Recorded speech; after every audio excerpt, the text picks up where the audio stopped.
Hello, everyone. I hope you are well. Today, we're going to discuss Kant's deontology. We're going to talk about our sense of duty. So, when does it happen that our sense of obligation can be universally applicable, can be the same for everyone? And most importantly, how do we know if what we feel is the right thing to do um, is rational?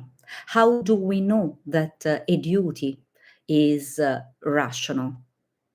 The first one of, as I was telling you in the previous video, in philosophy we have different schools that gives us the norms of how to act in an ethical way. So we know that we act in a good way when we follow a certain criterion that gives the norm to specific actions. In the case of deontological ethics, which is the kind of ethics I'm going to discuss today, the norm is set by our sense of duty. So something is rational, at least according to Kant, when I give myself the chance to take a step back and to think about what I'm doing, to ponder the sense of obligation that is calling upon me in a certain situation. For Kant, ethics doesn't even exist without freedom. It's just because I have the freedom to decide what's the right thing to do that I'm acting in an ethical way. So, rationality, sorry for the noise, all right. So, rationality and duties combine when I leverage on my freedom and I decide to take a step back to look at what my options are and then act upon that. So, this is the first step.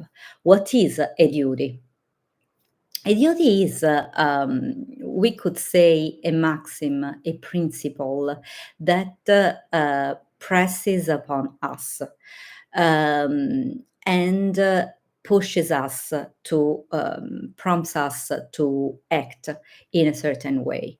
Um, According to Kant's critique of the practical reason, and see here there's the word reason again in the title of his book. So he's analyzing the limit of our reason, of our rationality, when we apply them on our practical life. So, according to Kant, our duty is something that should be always true, independent of the actions, the situation I'm in. So, killing, for example, it's something that is always wrong. Uh, we were saying the other day, onus gladi doesn't work in that case.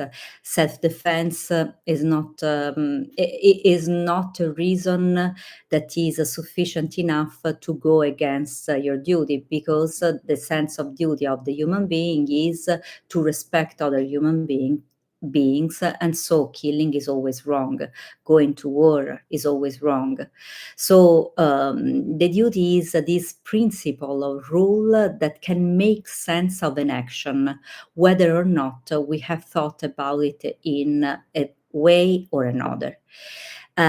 Ideally, according to Kant, we should be able to elaborate categorical imperatives, meaning we should be able to create a maxim, so a personal principle that can be universally right.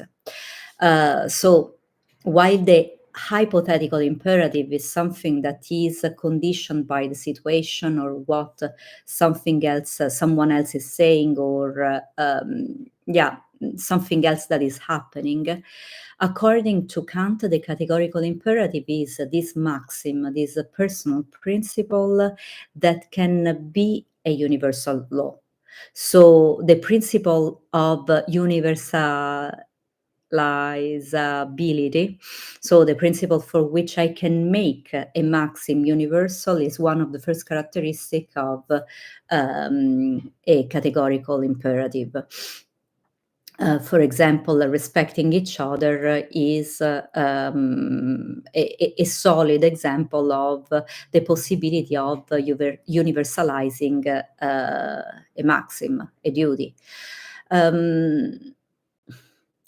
If we look back at Bentham or Mill, we see that maybe up to this point there's still some similarity between utilitarianism and deontology, because both want to aim at ethical actions that are good for everyone, for the largest amount of people.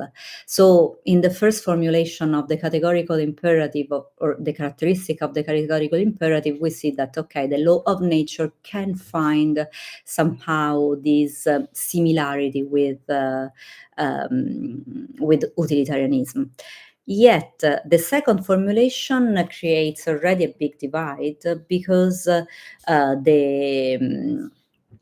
the second characteristic of the categorical imperative is that we need to treat humanity as always an end and never a means to an end.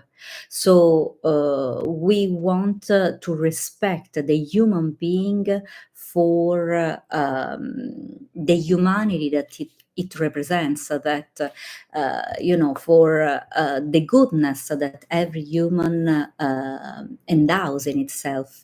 And we don't want to use a human being or to exploit a human being for achieving greater goods.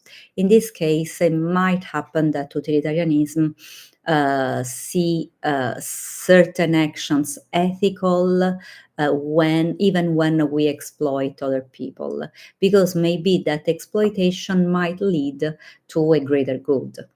An example, well, it's forced work, labored work. I mean, slavery has been considered illegal not so long ago, because after all, having people doing certain kinds of work helped the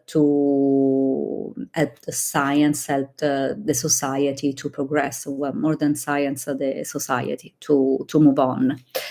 The third formulation of the categorical imperative is the harmony. So we want to act in such a way that our will is a universally legislating will. So we don't want to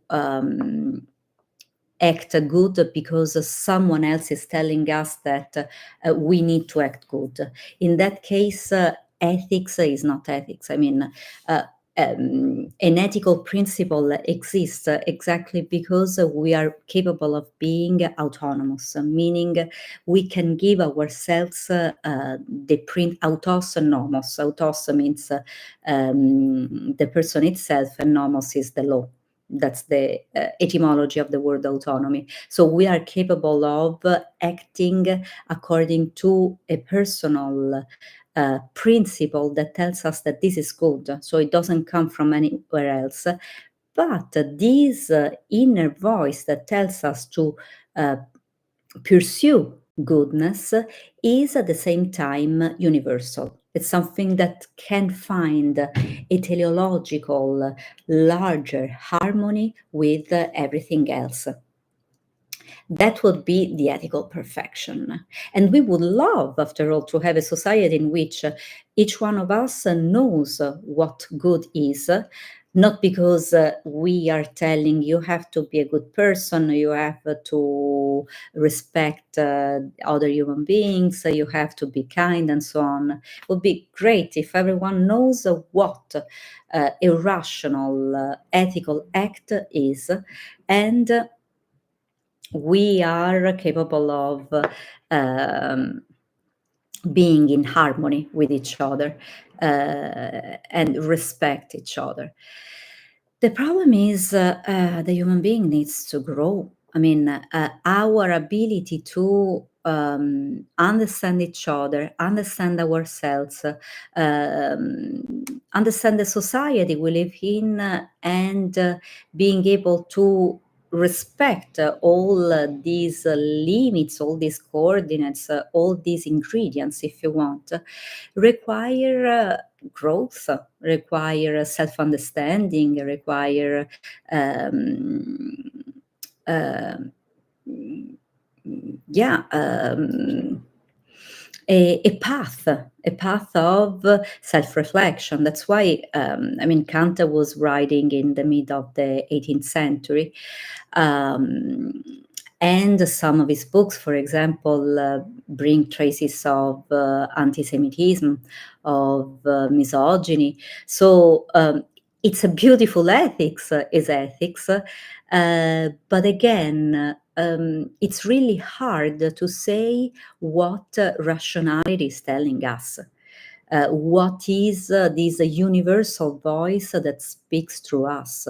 Because this critique of practical reason, as Kant called it, this analysis of the limit of our rationality as it is applied in practical life, is ongoing. We can say that we completed the analysis of our practical life once and for all. So, for example, in the groundwork for ethics, Kant is quite harsh toward people who decide to suicide.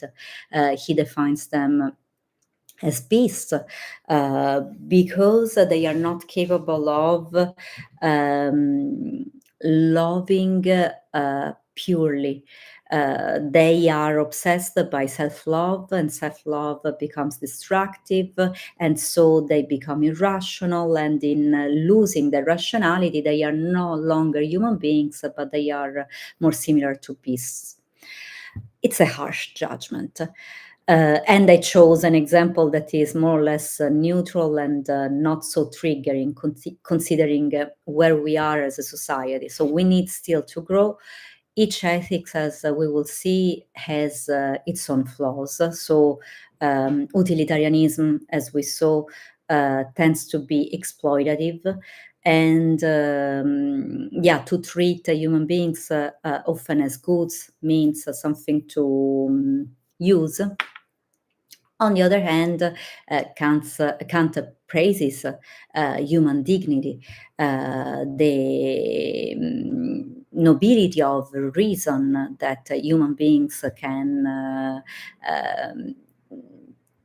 can refer to, can use, but at the same time, this exploration of human reason has some limits. So this is a pill I would like to leave you with today. The answers to my question would be yes.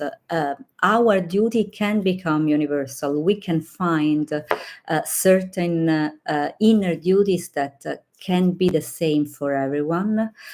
Maybe we will not be able to apply them always as universal, but there might be some universal voice that speaks through us and compels our freedom to act in the right way.